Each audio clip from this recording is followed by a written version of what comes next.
অবশেষে হাওড়া স্টেশনে পৌঁছালাম। আজ হচ্ছে 19 তারিখ, 19শে অক্টোবর 2025। আজকে কাটোয়া থেকে পন্ডিচেরি যাওয়ার কথা আমার। হাওড়া স্টেশনে চলে এসেছি। কাটোয়া থেকে ব্লগটা শুরু করতাম ভিডিওটা, কিন্তু মানে এত লেট করে ফেলেছিলাম আমি যে ট্রেনটা পাবো কি পাবো না সেটা বুঝতে পারছিলাম না। আর এই ট্রেনটা যদি না আসতাম হাওড়া, তাহলে পরবর্তীতে ট্রেনগুলো ছিল আর একটু সময় লাগতো, যার জন্য আসতে পারতাম না। তাই এই মুহূর্তে হাওড়া স্টেশনে এসে পৌঁছালাম। এরপর আমার ট্রেন আছে 3:10-এ করমণ্ডল এক্সপ্রেস। এই করমণ্ডল এক্সপ্রেস করে আমি চেন্নাই যাব, তারপরে ওখান থেকে পন্ডিচেরি যাব। তা পন্ডিচেরি আমি কীভাবে যাচ্ছি না যাচ্ছি সমস্তটা এই ভিডিওর মাধ্যমে দেবো, এবং আমার গন্তব্যে যে এক্সপিরিয়েন্সটা আমার হচ্ছে সেটাও আপনাদেরকে দেখাবো। তা আপনারা দেখতে থাকুন। এটা হলো সে আপার ক্লাস ওয়েটিং রুমের ছাদটা। এতদিন এটা আমি রাস্তা থেকে দেখতাম, আজ এই প্রথম ওপরে এলাম। এদিকে হাওড়া ব্রিজ দেখা যাচ্ছে, আর এর নিচে এই যে ট্যাক্সি স্ট্যান্ড, আর এদিকে হাওড়া ব্রিজ দেখতে পাচ্ছি, দারুণ সুন্দর লাগছে। আর এই সাইডটাতে চলে যাচ্ছে সেই পার্কিং জায়গাটা, পার্কিং করার। এই যে বাইরে বেরিয়ে এলাম, এটা মেট্রো স্টেশনের এন্ট্রান্সটা, হাওড়া মেট্রো। কিন্তু দুঃখের বিষয় হলো এটাই যে ওখানে একটা সিটও ফাঁকা নেই। সিট ফাঁকা নেই বলতে এত ভিড় ওখানে, যার জন্য ওখানে 10 টাকা করে পার আওয়ার নেয়। আর পিএনআর না থাকলে পরে আপনি ওখানে কোনো রকম বুকিং পাবেন না। পিএনআর নাম্বার থাকাটা অবশ্যই জরুরি। আর বুক করার আগে একবার ভেতরটা দেখলাম, ভেতরে এত ভিড় যে একটা সিট ফাঁকা নেই, মানে বসে থাকার কোনো জায়গা নেই। বসার জায়গাগুলো সব বুক হয়ে আছে, এবং তাছাড়াও প্রচুর মানুষ দাঁড়িয়েও আছে, ভিড়। তাই দেখলাম যে এখানে দাঁড়িয়ে থাকার থেকে না দাঁড়িয়ে থেকে ওই 17 নম্বর প্ল্যাটফর্মের দিকে যাই, কে দেখি ওখানে কী অবস্থা। সেই জন্য 17 নম্বর প্ল্যাটফর্মের দিকে এগুচ্ছি আমরা। আর ট্রেন করমণ্ডল এক্সপ্রেস দিয়ে দিয়েছে 21 নম্বর প্ল্যাটফর্মে। আমি চললাম, এবার দেখি আমার কোচ পড়েছে M1 হচ্ছে আমাদের সিট আর ইকোনমি আছে। যাই দেখি, এই প্রথম থেকে শুরু হয়েছে সেকেন্ড ক্লাস, তারপরে স্লিপার। মনে হচ্ছে একদম বহু পিছনে আছে, অনেকটা দূর পর্যন্ত আমাকে যেতে হবে। এখন কতটা দূর যে হেঁটে হেঁটে যেতে হবে ঠিক বুঝতে পারছি না। এই স্লিপার 6 শুরু হলো, মানে এখনও মানে একদম শেষ পর্যন্ত যেতে হবে। এরপরে আবার স্লিপার শেষ হবে, তার প্যান্ট্রি কার আছে, তারপরে ওদের M1 শুরু হবে। না এই কোচ পজিশনটা ঠিক এই মুহূর্তে জানি না, দেখে আমি বলছি। চরম গরমও করছে আজকে, ভেবেছিলাম আমাদের এতটা গরম করবে না, কিন্তু মানে আমার মুখ চোখ দেখে বা বুঝতেই পারছেন হয়তো কতটা গরম করছে। ওর একদম শেষে চলে এলাম, এরপরে M2, তারপরে M1। এই হচ্ছে কোচ পজিশন আমাদের। সামনে একটা মিরর আছে, আর যেমন থাকে আর কি, 3টে, এদিকে 3টে, এদিকে 3টে। এটা এসি 3 টিয়ার আর এসি ইকোনমির মধ্যে পার্থক্য সেরকম কিছু থাকে না, শুধুমাত্র একটু গ্যাপ, স্পেসটা একটু কম হয় এটা। আর তাছাড়া বেশিরভাগ সব এক। কম্বল চাদর যেরকম দেওয়া হয় এখানেও সে দেওয়া হয়েছে, সব প্রত্যেক সিটের জন্য একটা করে কম্বল। আর এই যে এখানে লিনেন প্রোভাইড করেছে, যেমন হয় আর কি, সাদা একটা। বাহ, এখানে না চাইতেই ভরেই দিয়েছে ভেতরে আগে থেকেই। তো বল, এটা একটা বেশ ভালো লাগলো। এই যে অন্য ট্রেনে আগের সময় দেয়, আবার একটা কী হয় যে চাইতে হয়, যে দরকার পড়লে পরে আপনারা চেয়ে নেবেন একটা করে। আর এখানে একটা এসি ভেন্ট থাকে, এই একটা ভালো। এবার এর একটা পার্থক্য যেটা থাকে যে এসি 2 টিয়ার এই ফেসিলিটিসগুলো একটু বেশি দেওয়া থাকে, যেহেতু নতুন কম্পার্টমেন্টটা হয়। আর তাছাড়া সেরকম সব একই থাকে, শুধুমাত্র স্পেসটা কম থাকে একটু। সিটগুলো দেখছেন, এই সিটগুলো 3 টিয়ার মধ্যে একটু বেশি ভালো থাকে, বড় থাকে ওটা, আর এটাতে একটু কম। এখন ট্রেন ছাড়ার সময় হয়নি, কারণ 3:05 বাজে, 10-এ ছাড়বে। আসলে পন্ডিচেরি যাচ্ছি, পন্ডিচেরি এই ট্রেনটাতে, কারণ এখানে প্রথমে যাব চেন্নাই থেকে যাব এগমোর থেকে পন্ডিচেরি ট্রেন আছে। অ্যাকচুয়ালি এটা ডাইরেক্ট পন্ডিচেরি যাওয়ার ট্রেনটাতে যেতাম আমরা, কিন্তু সেই ট্রেনটাতে কাটা হয়েছিল, কিন্তু সেই ট্রেনটাতে প্রচুর বেশি ওয়েটিং ছিল, কনফার্ম হতো না। আর এটাতে কনফার্ম হয়ে গেছে, তাই এটাতেই যাচ্ছি। এবার এই ব্রেক জার্নি করে যাওয়া হচ্ছে। এই ট্রেনটার সম্পর্কে একটা কথা বলি, এই ট্রেনটা আগে শালিমার স্টেশন থেকে ছাড়তো, এখন এটা ডাইরেক্ট হাওড়া থেকেই ছাড়ছে। এটা একদিকে ভালো হয়েছে যে আগে শালিমার স্টেশন পর্যন্ত যেতে হতো, হাওড়াতে এসে অনেক পেশেন্ট পার্টি এখান থেকে সাউথের দিকে ডাক্তার দেখাতে যায়, তাদের ক্ষেত্রে ভালো হয়। কারণ শালিমার এখানে আসা, এরপরে আবার শালিমার যাওয়া খুব সমস্যাকর একটা সৃষ্টি হয়। তারপরে ওই যাতায়াতের সুবিধাটা খুব একটা ভালো থাকে না শালিমার যেতে গেলে হাওড়া থেকে। ডাইরেক্ট হাওড়া থেকে গেলে পরে সেই সুবিধাটা মানুষের হয়, অনেকজন পেশেন্ট থাকে, তাদের নিয়ে যাওয়ার অসুবিধা থাকে, সেটা হয় না। অবশেষে নির্ধারিত সময়ে ছেড়ে দিল 2 মিনিট লেট করে। আমাদের ট্রেন হাওড়া থেকে ছাড়লো, এই হাওড়া থেকে বেরিয়ে যাচ্ছে, 21 নম্বর প্ল্যাটফর্ম থেকে বেরিয়ে যাচ্ছি হাওড়া।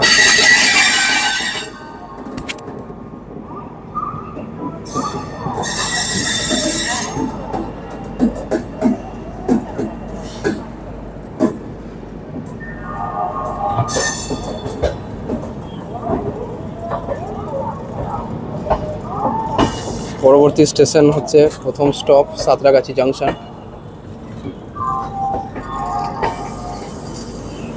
হাওড়া, বাই বাই, আবার দেখা হবে পরের সপ্তাহে।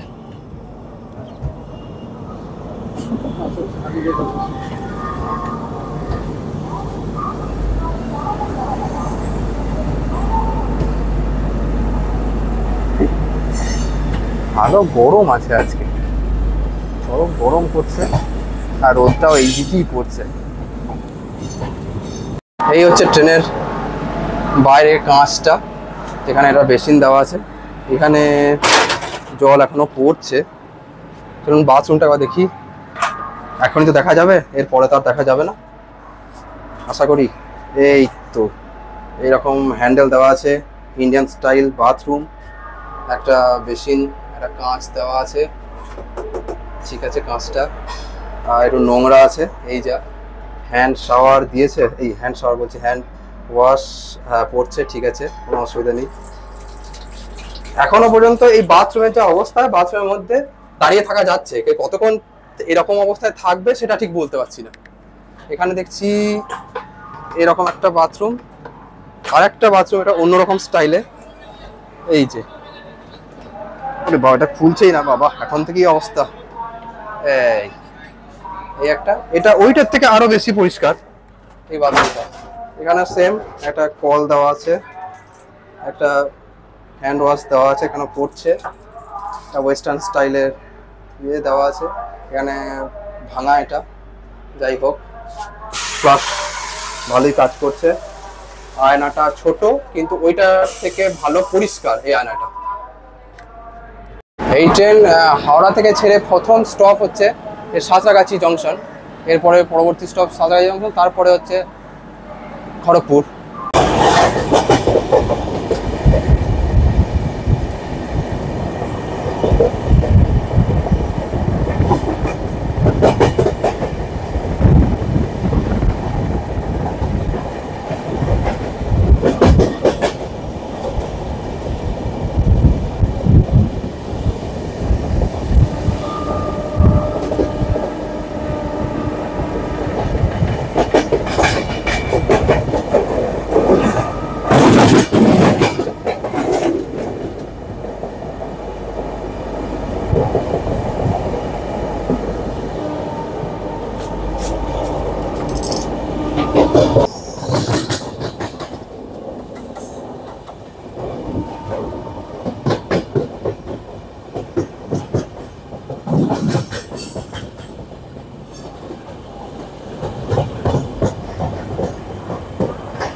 অবশ্যই আমাদের ট্রেন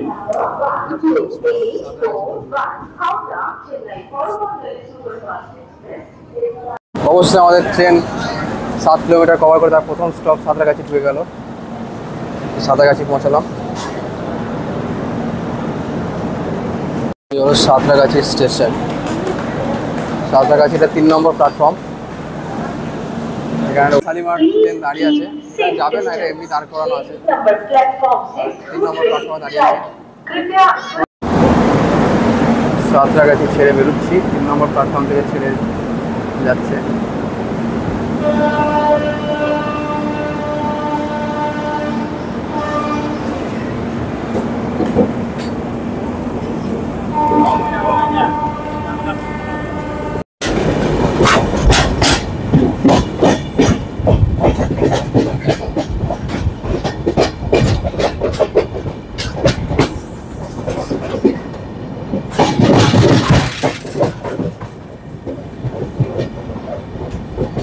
সূর্যটাকে দেখুন একবার,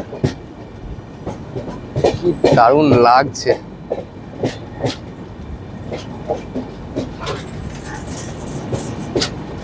আমরা এখন খড়গপুর ঢুকছি।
দীর্ঘ 114 কিলোমিটার কভার করে আমরা এই মুহূর্তে খড়গপুর স্টেশনে এসে পৌঁছালাম।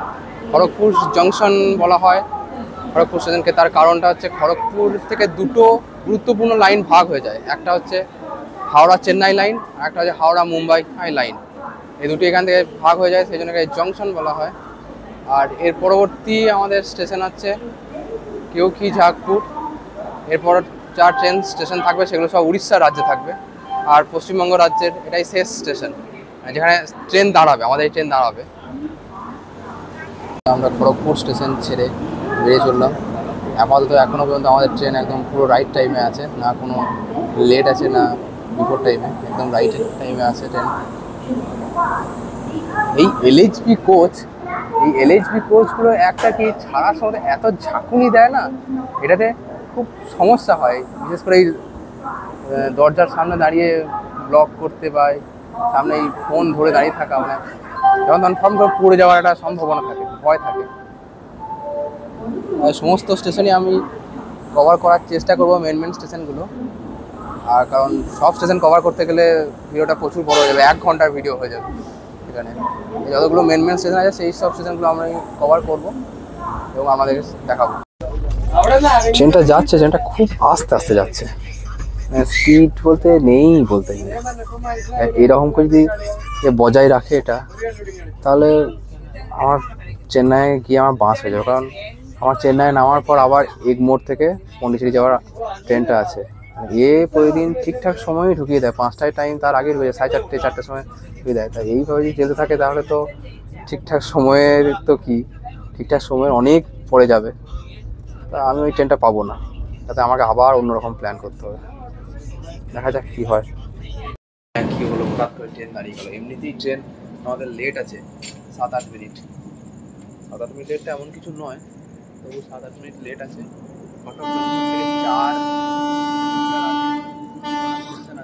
লাইটটাই বন্ধ হয়ে গেল স্টেশনের। কি অবস্থা, স্টেশনের লাইটই অফ হয়ে গেল। এই জ্বলছিল সব লাইট অফ। কি অবস্থা এখানে।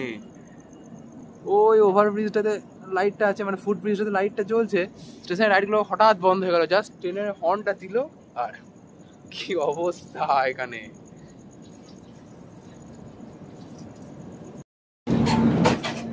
আমাদের ট্রেন এখন ঢুকছে কটক জংশন। এখন ঢুকেনি, ঢোকার চেষ্টা চলছে।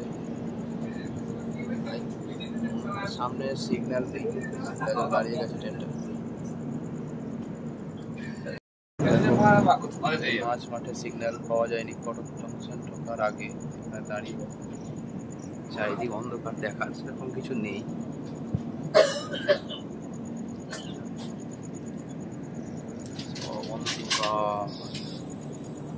কোনোটা স্টেশন কটক ঢোকার আগে দাঁড়িয়ে গেছে।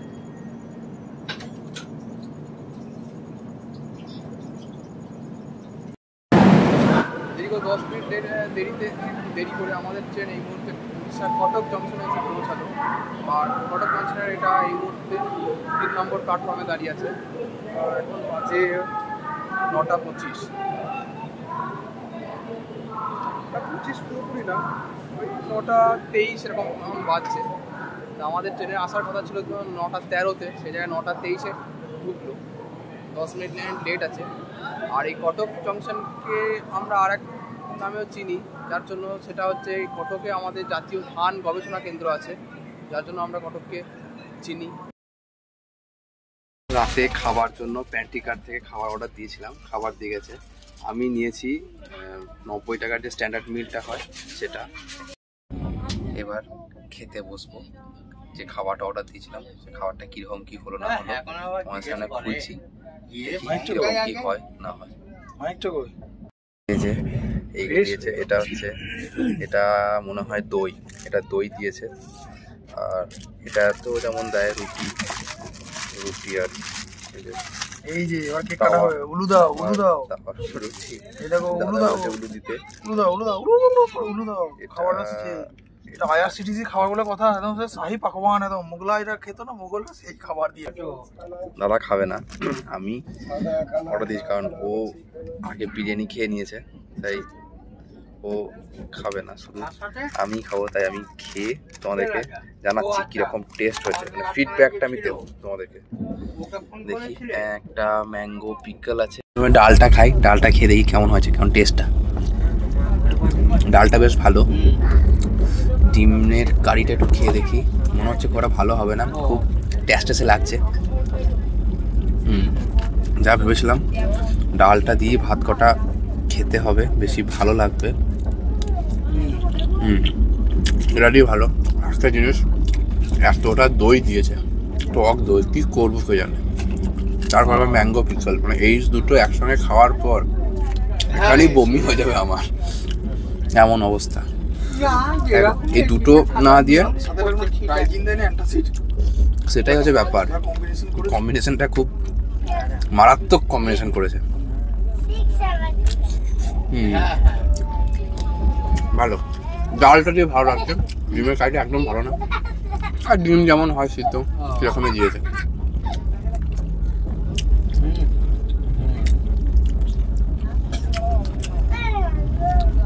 হাওড়া থেকে 436 কিলোমিটার ডিস্টেন্স কভার করে আমাদের ট্রেন এই মুহূর্তে ভুবনেশ্বর স্টেশন এসে পৌঁছবে, উড়িষ্যা রাজ্যের রাজধানী শহর। আর এই মুহূর্তে আমরা দাঁড়িয়ে আছি ভুবনেশ্বর স্টেশনের 4 নম্বর প্ল্যাটফর্মে। আর অন্তত এখনো পর্যন্ত আমাদের এই ট্রেন 20 মিনিট লেটে আছে। মিনিটটা খুব বেশি লেট হয়, কিছুক্ষণের মধ্যে কভার হয়ে যাবে আশা করি। মানে রাতেরবেলায় কভার হয়ে যাবে, কভার হয়ে গেলেই ভালো, কারণ বেশি লেট হলে পরে আমারই সমস্যা। চেন্নাই থেকে আমাকে আবার ট্রেনটা পাল্টাতে হবে, ট্রেনটা সমস্যা করে। দেখা যাক কী হয়। আর এর পরবর্তী যে স্টেশনগুলো রাতেরবেলায় আসবে সেগুলো আর দেখাতে পারবো না আশা করি, কারণ আমার ঘুমিয়ে পড়বো। আমি অনেক সকাল উঠেছি তো আজকে, যেহেতু আমার কাটোয়া থেকে হাওড়া আসতে হয়েছিল, তাই ঘুমিয়ে পড়বো। শরীরটাও ঠিক পারছি না এই মুহূর্তে। আবার কাল সকালবেলা যেখান থেকে ঘুম ভাঙবে সেখান থেকে তোমাকে দেখা শুরু করবো। যে ভুবনেশ্বর স্টেশন ছেড়ে আমাদের ট্রেন বেরিয়ে যাচ্ছে।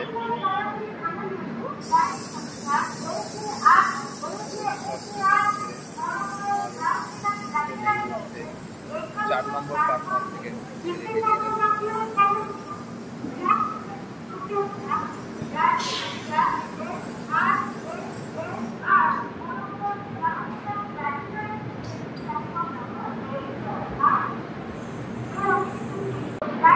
যাচ্ছে। নভেম্বর মাসে এসেছিলাম, ট্রেন চেঞ্জ করেছিলাম, মানে ভুবনেশ্বর স্টেশন এসেছিলাম, তারপরে আবার যাওয়ার জন্য আলাদা গাড়ি আটটার সময় যাওয়া জনশতাব্দী এক্সপ্রেসে এসেছিলাম। হাওড়া ভুবনেশ্বর যে জনশতাব্দী আছে তাতেই 2023 নভেম্বর মাস প্রথম তার আগে কোনো ঘুরে আসি, সেটাই প্রথম দিয়ে এসেছিলাম এবং সমুদ্র দেখাও হয়েছিল। এই খাওয়াটা সামনে উপর দিয়ে গেল, ওটা ব্রিজ, ওটা ট্রেনে সব শুয়ে পড়েছে, গোটা ট্রেন ফাঁকা। এক্সপ্রেস বলো না, চেন্নাই এক্সপ্রেস ওয়ে, মানে এই দিক থেকে যতগুলো কলকাতা সিটে সব কোথায় লাইট অফ করে দিয়েছে, একমাত্র আমাদের লাইটটা, আমাদের এখানকার লাইটটাই জ্বলছে। দুর্গাপুরের উপর আর দিয়ে যেটা বেরিয়ে যাচ্ছে ওটা তো ধর এই দিকটা চলে যাচ্ছে, সামনে দরজা গেছে, ওটা তো জ্বলতেই থাকবে সারাদিন। যায় খড়গপুরের পাশ দিয়ে আসে। গুড মর্নিং সবাইকে। 1081 কিলোমিটার কভার করে আমাদের ট্রেন এই মুহূর্তে অন্ধ্রপ্রদেশের রাজামন্দির স্টেশনে এসে দাঁড়িয়েছি। আর রাজামন্দির স্টেশনের এটা 1 নম্বর প্ল্যাটফর্মে দাঁড়িয়ে আছি। এর পরবর্তী স্টেশন আছে বিজয়বাড়া। নির্ধারিত সময়ের থেকে 11 মিনিট লেটে আমাদের ট্রেন এই মুহূর্তে এসে রাজামন্দির স্টেশনে দাঁড়িয়েছে। 11 মিনিট বেশি লেট নয়। আর রাতে ঘুম হয়েছে, না ঘুম হওয়া নয়, কিন্তু এই এলএইচবি কোচের যখন ছাড়ে আর দাঁড়ায় একটা হাঁচকা টান দেয়, এতে বারবার ঘুমটা ভেঙে গেছে। এটাতে একটু ব্যাঘাত ঘটেছে, আর তাছাড়া সব ঠিকঠাকই ছিল, খারাপ না।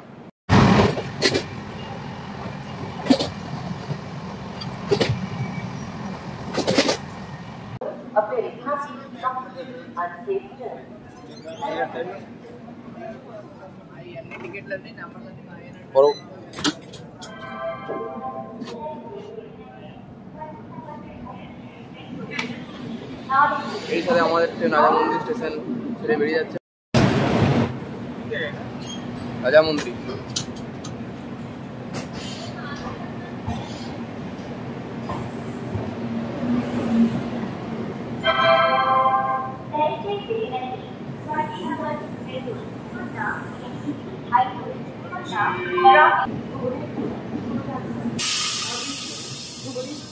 कुछ ही समय में प्लेटफॉर्म नंबर पर आओ। धन्यवाद। May I have your attention?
দক্ষিণ ভারতের দীর্ঘতম নদী গোদাবরী।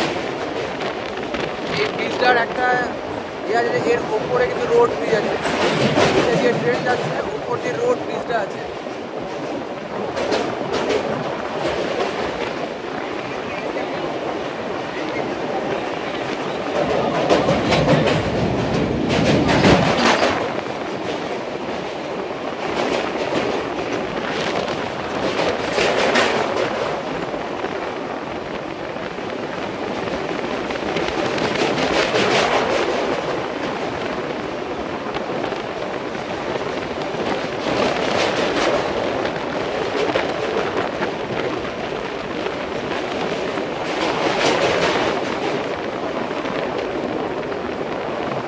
ডাউনের এটা আপ লাইনের ব্রিজ হচ্ছে ওইটা।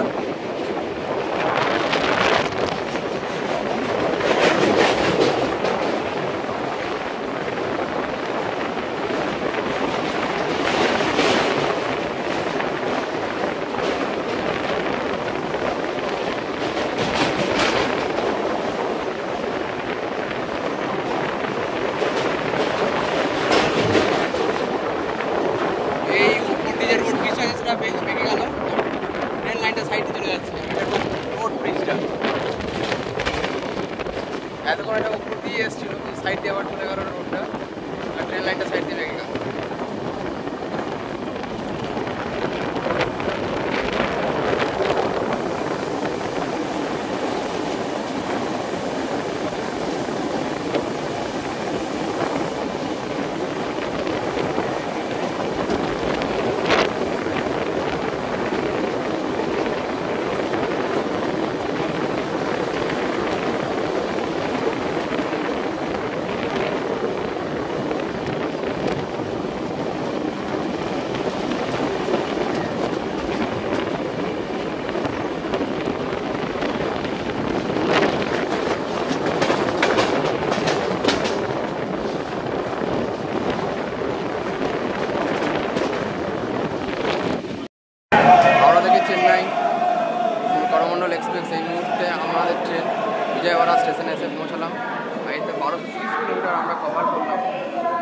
এর পরবর্তী আর কোনো স্টেশন নেই, এবার ডাইরেক্ট চেন্নাই সেন্ট্রাল। আর এই মুহূর্তে আমাদের ট্রেন যা লেট ছিল সেই লেটটা পুরোপুরি কভার তো করেছে এবং বিফোর টাইমে এসেছে। বিজয়বাড়াতে ছাড়ার সময় হচ্ছে 10টা 20-তে, এখানে প্রায় 23 মিনিট দাঁড়াবে, কারণ বিফোর টাইমে ঢুকতে পারে, বিফোর টাইমে ছাড়া যায় না। বিজয়বাড়া স্টেশনে এখানে ব্রেড অমলেট পাওয়া যাচ্ছে 50 টাকায়, 3টে ব্রেড অমলেট নিয়ে 50 টাকা, দুটো অমলেট দেবে আর 3টে ব্রেড দেবে। এটাই কিনছি এই মুহূর্তে ব্রেকফাস্টের জন্য। এই কেনা হলো, মোটামুটি খেতে খুব বিরাট কিছু নয়, জাস্ট ওই পেটটা ভরা যাবে, সেরকম খাবার যেটা খেয়ে পেটটা ভরবে এরকমের জন্য ঠিক আছে মোটামুটি। মানে ভেবেছিলাম যে ইডলি বড়াটা টেস্টি হবে না, এটা বিরাট কিছু ভালো লাগে, একটু ওর থেকে ভালো লাগবে, তা মনে হচ্ছে না একই রকম সব। স্টেশনের খাবার কতটাই বা বেটার হবে। বিজয়বাড়া স্টেশন ছেড়ে বেরিয়ে যাচ্ছি এই মুহূর্তে। এর পরবর্তী ডাইরেক্ট চেন্নাই সেন্ট্রাল, এর মধ্যে আর কোনো স্টেশন নেই। বিজয়বাড়া গুরুত্বপূর্ণ স্টেশন, সাউথের দিক থেকে যত বেশিরভাগ কি নর্থ দিকে যাওয়ার ট্রেন এই দিকেই যায়, এই বিজয়বাড়াতে এসে ভায়া এটা একটা গুরুত্বপূর্ণ স্টেশনে।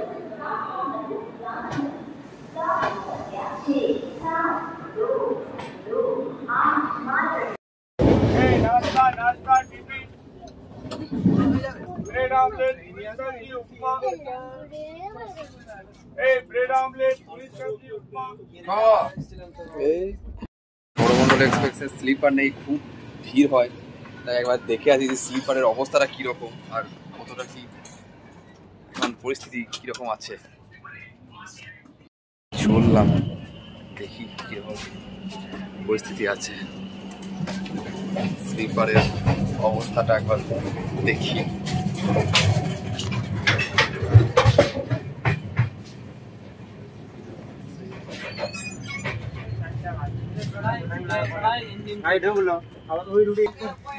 এটা এসি 3 টিয়ার, এরপরে এটা এসি 3 টিয়ারে কত নাম্বার ঠিক জানি না। এই স্লিপারে আসা হলো S1টা, খুব একটা ভিড় নেই,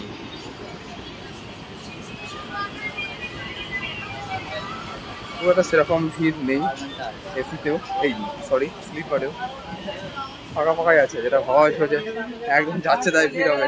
মানে বলতে করমণ্ডলের এসিতে করমণ্ডলের স্লিপারে খুব ভিড় হয়, তা ওই সেরকম তো দেখছি না, ঠিকই আছে, সবাই সিটও ফাঁকা ফাঁকা আছে।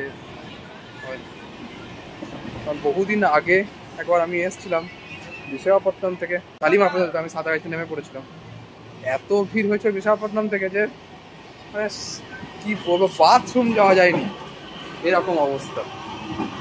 এখানে তো ওই বাথরুমের এই জায়গাতেও ওরা ভিড় নেই, আর ফাঁকা ফাঁকাই সব। আমরা প্রায় চলে এসেছি, আমাদের এখান থেকে যা দেখা যাচ্ছে ট্রেন লাইনে 63 কিলোমিটার, আর ট্রেন যে হারা যাচ্ছে অ্যাকচুয়াল টাইম হচ্ছে চেন্নাই 5টা লাগবে না, এখানে 4টের মধ্যেই ঢুকিয়ে দেবে। তাই দেখাচ্ছে 4টের মধ্যে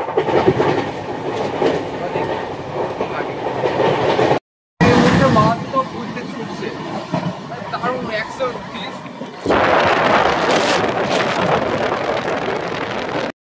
চেন্নাই সেন্ট্রাল স্টেশন, হাওড়া থেকে চেন্নাই সেন্ট্রাল করমণ্ডল এক্সপ্রেসের 1661 কিলোমিটার জার্নি শেষ হলো। করমণ্ডল এক্সপ্রেসের জার্নি শেষ হলো, কিন্তু আমার এখনো শেষ হয়নি, কারণ আমাকে এখন যেতে হবে পন্ডিচেরি। তাই আমি এখান থেকে যাব চেন্নাই এগমোর থেকে 6:30টার সময় আমার পন্ডিচেরি যাওয়ার ট্রেন আছে। দেখি চেন্নাইয়ের বাইরে স্টেশনের সেন্ট্রাল স্টেশনের বাইরে যাই, গিয়ে আমরা মেট্রো স্টেশন থেকে কোথায় আছে কোন দিকে, কারণ আমি জানি না, গিয়ে দেখি কীরকম কী হয় কোথায়। আসলে চেন্নাই সেন্ট্রাল মেট্রো স্টেশন থেকে এগমোর স্টেশন যাবো, Egmore metro station, Egmore station থেকে আমার পন্ডিচেরি যাওয়ার ট্রেনটা আছে 6:30টার সময়, যাই গিয়ে দেখি। চলো, চেন্নাই সেন্ট্রাল মেট্রো স্টেশন আমার পিছনে, এদিকে যেতে হয় মেট্রো স্টেশনের ভেতরে, আর এখান থেকে আমি যাব চেন্নাই এগমোর মেট্রো স্টেশনে, তারপর এগমোর স্টেশন। চলো যাই দেখি কীরকম। চেন্নাই সেন্ট্রাল মেট্রো স্টেশনে আমি ভেতর দিয়ে যাচ্ছি আমরা, এবার কোনোদিন আসিনি, এটাই প্রথম ফার্স্ট টাইম চেন্নাই মেট্রোতে। চেন্নাই সেন্ট্রাল স্টেশনে এর আগে একবার এসেছিলাম, বাট চেন্নাই মেট্রো করে এগমোর যাওয়া বা চেন্নাই মেট্রো এটাই ফার্স্ট। দেখি কীরকম কি এক্সপিরিয়েন্স হয়।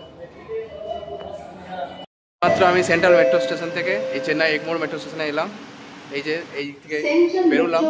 এবার আমি চেন্নাই এগমোর রেল স্টেশনে যাব। সত্যি করে এখানে ভাষার একটা বড় সমস্যা, মানে সবাই তো আর ইংলিশ বোঝে না, আবার হিন্দি তো বোঝেই না, মানে বেশিরভাগ জনেরা তামিল বোঝে, তামিল আমি জানি না, আর ইংলিশ তো সবাইকে জিজ্ঞাসা করা যাচ্ছে না, যাকে তাকে ইংলিশ জিজ্ঞাসা করে সে তো বুঝতে পারছে না। আর আবার লোকও নেই মেট্রো স্টেশনে, কোন দিকে যাবো কোন যাবো না সেটা বুঝতে পারছি না, মানে লোকজন খুব কম, মানে মেট্রো স্টাফ খুব কম, অনেকটা দূরে দূরে বসে আছে, একজন দুজন করে রং করে। যাই হোক এলাম, এবার এগমোর স্টেশনে যাই, তারপর দেখি আমার ট্রেন কখন কি আসে। মেট্রো স্টেশন থেকে এসে চেন্নাই এগমোর রেল স্টেশনে এলাম। এই যে ট্রেন দিয়ে দিয়েছে আমাদের পুদুচেরি এক্সপ্রেস, 6টা 10-এ ছাড়বে। তো এখানে আজ থেকে চরম অসুবিধা হলো কিন্তু, মানে এটা এদিকে, আর এই চেন্নাই এগমোর স্টেশনে 5-6 প্ল্যাটফর্মটা ওইদিকে আছে, আর 1 আর 2টা এইদিকে শেষে আছে, মানে খুঁজে পেতে একটা মানে পুরো উল্টো দিকে, যেদিকে নামলাম তার উল্টো দিকে একই প্ল্যাটফর্ম, মানে এর শেষটা হচ্ছে 3, আর ওই দিক থেকে আবার ওই প্ল্যাটফর্ম ওই দিকটা আবার শুরু হচ্ছে 5, এরকম ব্যাপার। তা চরম সমস্যা হলো। তা যাই হোক, ঠিক আছে, ট্রেন পেয়ে গেছি, এবার এটা করে যাই, দেখি কখন পৌঁছাই। ট্রেনের ভেতরে এরা আনরিজার্ভ কম্পার্টমেন্ট, এই ট্রেনে এটা এক্সপ্রেস ট্রেনই, কিন্তু এর আমার কাছে রিজার্ভেশন টিকিট ছিল না, আমি কাটিনি, কারণ যেহেতু আমি ভেবেছিলাম যে ওই ট্রেনটা মানে চেন্নাই সেন্ট্রালে যেটা করমণ্ডলটা ঠিকঠাক টাইমে যে না আসলে এটা পাবো যখন আমার গ্যারান্টি ছিল না, সেই জন্য আমি কাটিনি, যে এটা খুব বেশি দূর তো নয়, এটা যদি আমি আনরিজার্ভ টিকিট কেটে চলে যাবো এখানে, এরকম যেমন হয় আর কি।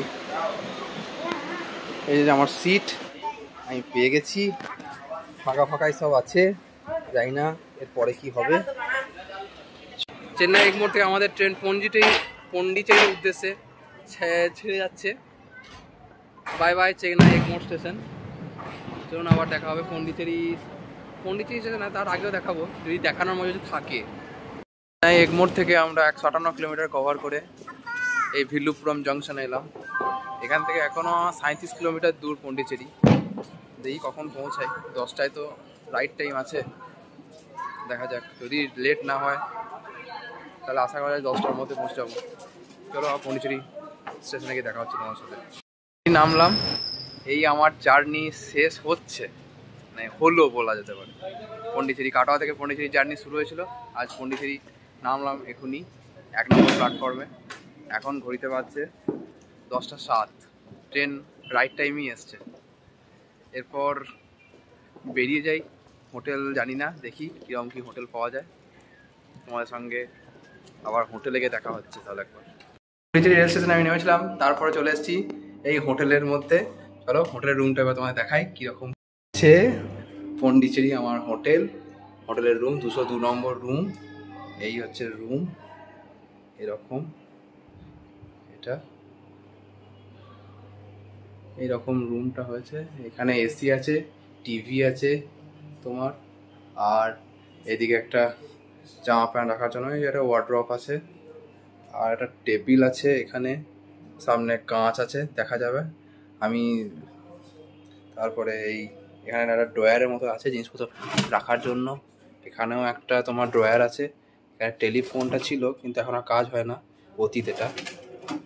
যাই হোক, আর এটা আমি খুলে দেখিনি কি, আচ্ছা এখানে একটা তাকের মতো আছে, এই যা, আর এটা এরকম বড় সাইজের খাট আছে, 2টো বালিশ 3টে বালিশ আছে।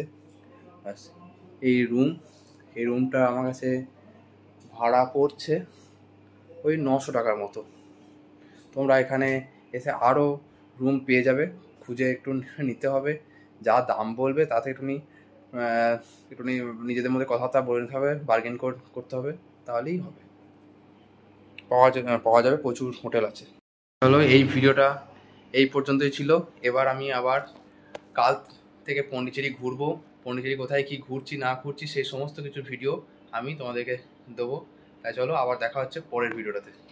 টাটা বাই, এখন গুড নাইট। আজ খুব টায়ার্ড আছি, আজ ভালো করে শুবো, দিয়ে একটুখানি মানে শরীরের এই ক্লান্তিটা দূর করে কালকে আবার সকাল থেকে শুরু হবে।